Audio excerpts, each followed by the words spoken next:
Assalamualaikum warahmatullahi wabarakatuh. Alhamdulillah, tidak pernah berhenti kita ucapkan puja dan puji kita kehadirat Allah Subhanahu wa taala.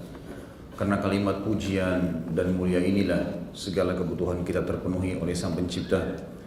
Dan juga kita panjatkan salam hormat kita pada manusia terbaik yang telah membawa kepada kita hukum halal haramnya Allah.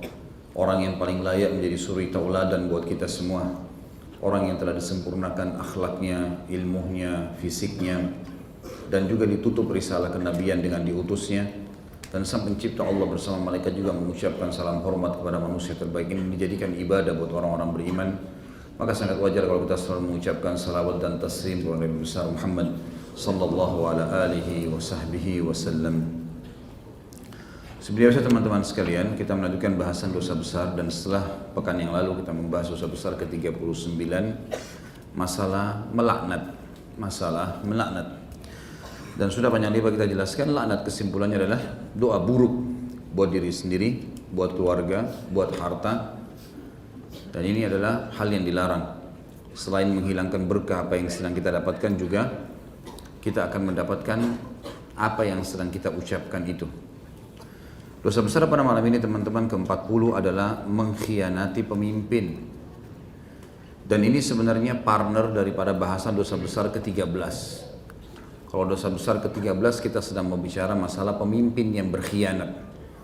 Di dosa besar ke-13 yang sudah lalu kita sudah bahas panjang lebar tentang masalah pemimpin yang berkhianat. Apa hukumannya? Dan bagi yang belum jelas tentu teman-teman bisa kembali ke YouTube di dosa besar ke-13. Pemimpin yang berkhianat, zalim, bengis, ini semua ada hukumannya.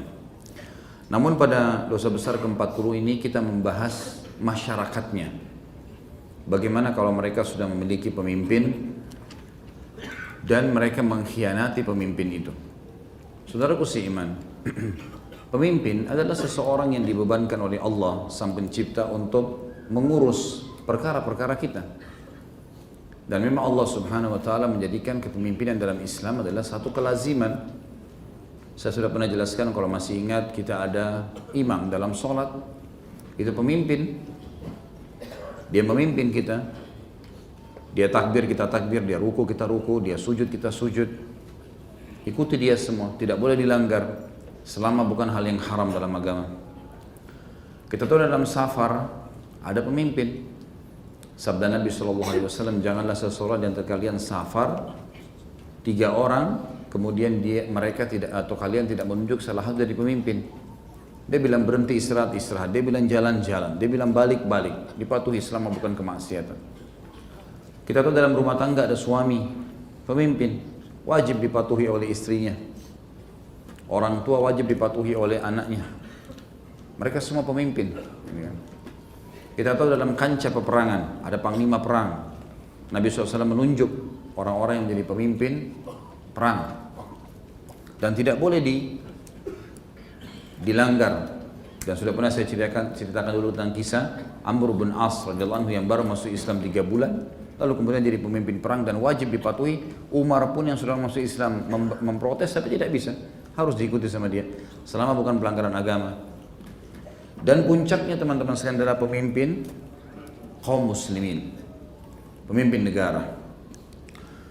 Kita bicara idealnya pemimpin itu harus muslim, kemudian ulama dari kalangan alim ulama, dan yang ketiga tidak mengejar-ngejar jabatan itu.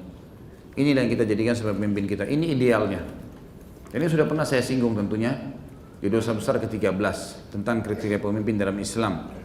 Dan di YouTube juga sudah panjang lebar saya jelaskan dalilnya.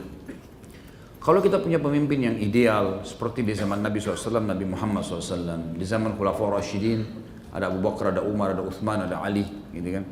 Di zaman juga Umayyah, Abbasiyah, ada beberapa khalifah yang Masya Allah, mereka orang yang takut dengan Allah Subhanahu Wa Taala sehingga mereka berlaku adil dengan masyarakatnya.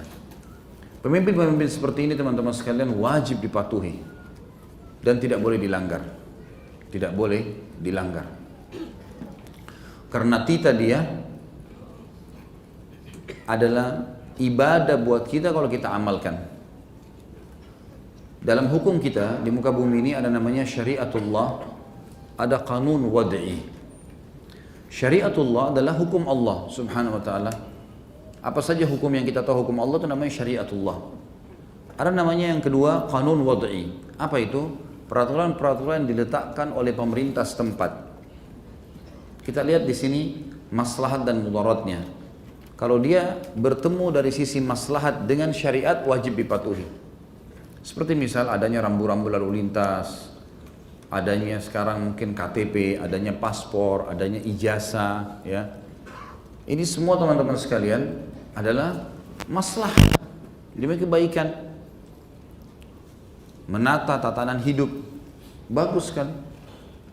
Di zaman Umar bin Khattab ada dawawin namanya, ada disusun, dibukukan, mulai pertama kali dibukukan masalah keuangan, orang yang masuk Islam, dibuat, ada. Dan itu adalah untuk kerapian. Di zaman Nabi SAW tidak ada.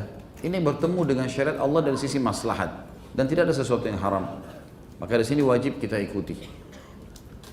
Kalau kanun wad'i itu tidak sesuai dengan syariat Allah, maka diperincikan lagi oleh para ulama. Dilihat maslahat dan mudaratnya juga.